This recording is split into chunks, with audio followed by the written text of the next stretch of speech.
Good morning बच्चों। हम लोग कक्षा 8 की संस्कृत बुक का 16 पाठ सूर्य से शक्ति का जो बचा हुआ भाग है उसी का हम लोग अध्ययन करेंगे। हम दूसरे पैराग्राफ से पढ़ रहे हैं। इसमें दिया है कि आधुनिक युगे यंत्रादीनानि संचालनाय पाककर्मणि च सूर्योजसः उपयोगः क्रियते। तो इसका मतलब हुआ आधुनिक युगे मतलब आधुनिक युग में यंत्र आदि मतलब मशीनों आदि के संचालन के लिए संचालन के लिए और पाककर्माणि मतलब कुछ पकाने के कार्य के लिए सूर्योजः उपयोग क्रियते, सूर्य की ऊर्जा का उपयोग करते हैं। सूर्योजर्सः का मतलब इसमें दो शब्द हैं, आप लोग इसको समझिएगा। सूर्योजर्सः जब इसका हम संधि विच्छेद करेंगे तो सूर्य प्लस ऊर्जसः निकलेगा, तो इसमें दो शब्द का प्रयोग किया गया है। तो इसमें सूर्योजसः मतलब सूर्य की ऊर्जा का उपयोग करते हैं। ग्रामेषु यत्र विद्युत साधनानि अल्पीयानि सन्ति। फिर ग्रामेषु यत्र गाँव में जहाँ विद्युत साधनानि अल्पीयानि मतलब अल्पीयानि का मतलब कम होता है। विद्युत साधनों का कम है मतलब जहाँ पे ग्रामों में जहाँ विद्युत मतलब बिजली के साधन कम हैं तब दिने यंत्र माध्यम एकत्रितम सूर्योजः विद्युत दिव प्रयुज्यते। वहाँ दिन में तव दिने मतलब वहाँ दिन में यंत्र माध्यम है मतलब यंत्रों के माध्यम से मतलब मशीनों के माध्यम से। यंत्र का मतलब मशीन होता है।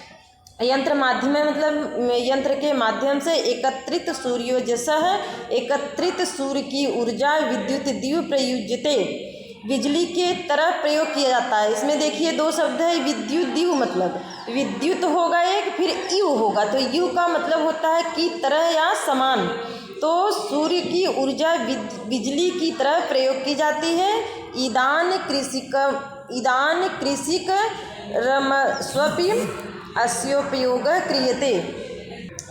अब इसमें देखिए कृषक कर्म स्वपि में इसमें तीन शब्द है, कृषक कर्म और स्वपि भी है। कृषक कर्म स्वपि मतलब कर्म का मतलब कार्य होता है, तो कृषि का कार्य भी अपि का मतलब आप लोग जानते हैं कि भी होता है।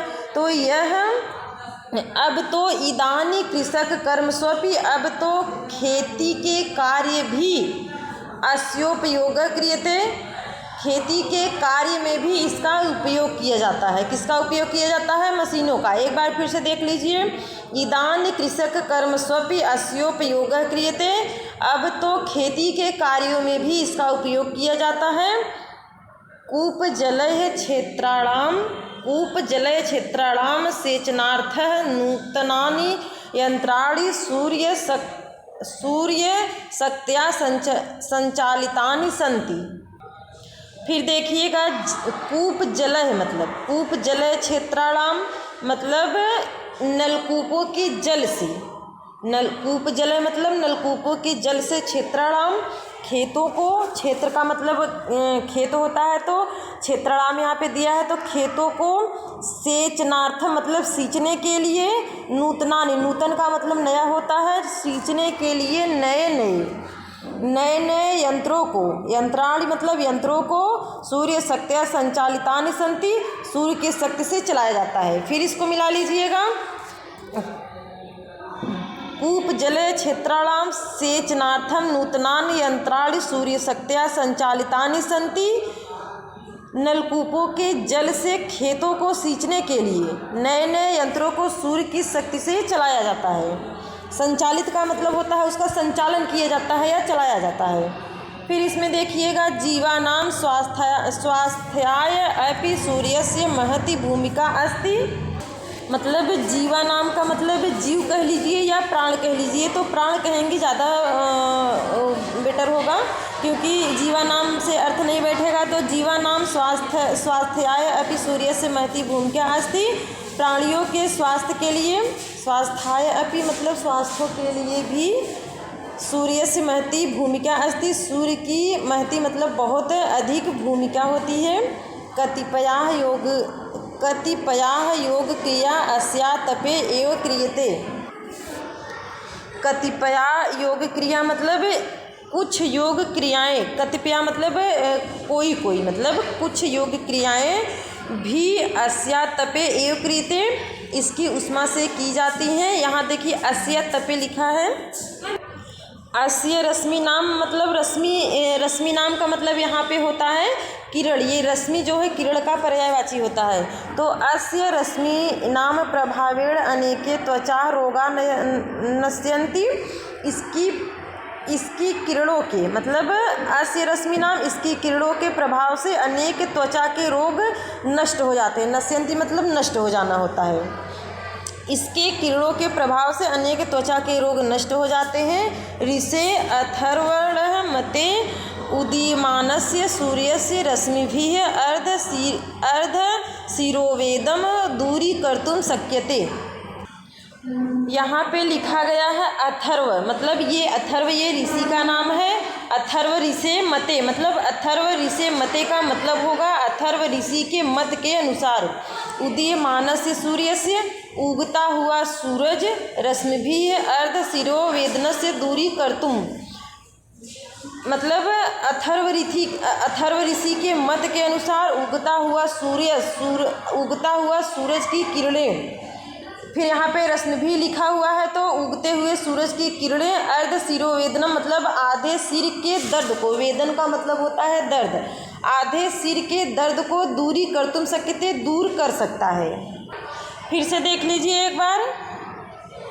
ऋषे अथर्वणः मते अथर्व ऋषि के मत के अनुसार उदीयमानस्य सूर्यस्य उगता हुआ सूरज की किरणें रश्मि भी मतलब किरणें अर्धशिरोवेदनम मतलब आधे सिर के वेदन को कह लीजिए या दर्द को कह लीजिए, आधे सिर के दर्द को दूरी कर्तुम शक्यते मतलब दूर कर सकता है।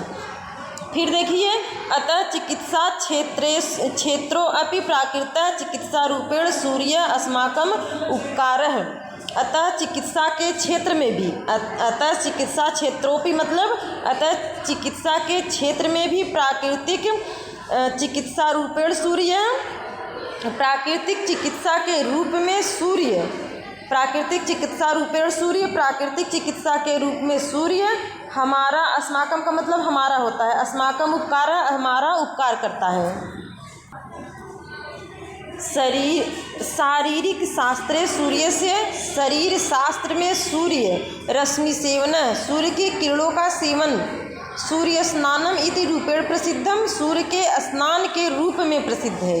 मतलब शरीर शास्त्र है मतलब शरीर शास्त्र में सूर्य से रश्मि सेवनम सूर्य के किरणों का सेवन। रश्मि मतलब आप लोग ध्यान में रखिएगा कि रश्मि का अर्थ होता है सेवन, किरणें होता है। तो शरीर शास्त्र में सूर्य की किरणों का सेवन सूर्य स्नानम इति रूपेण प्रसिद्धम सूर्य के स्नान के रूप में प्रसिद्ध है। अनया क्रिया सूर्योजसः विटामिन डी इति प्राप्य या स्वास्थ्यस्य समपोषका स्वीक्रियते। अन्य क्रिया का मतलब अन्य क्रियाओं के लिए सूर्योजसः मतलब सूर्य की ऊर्जा। अन्य क्रिया मतलब अन्य क्रियाओं के लिए सूर्योजसः सूर्य की ऊर्जा विटामिन डी प्राप्त होती है। सूर्य की ऊर्जा से विटामिन डी प्राप्त होती है। या स्वास्थ्य से समपोषका स्वीक्रियते जो या का मतलब जो होगा जो स्वास्थ्य की पोषक क्रिया करती है, जो स्वास्थ्य की पोषक क्रिया करती है।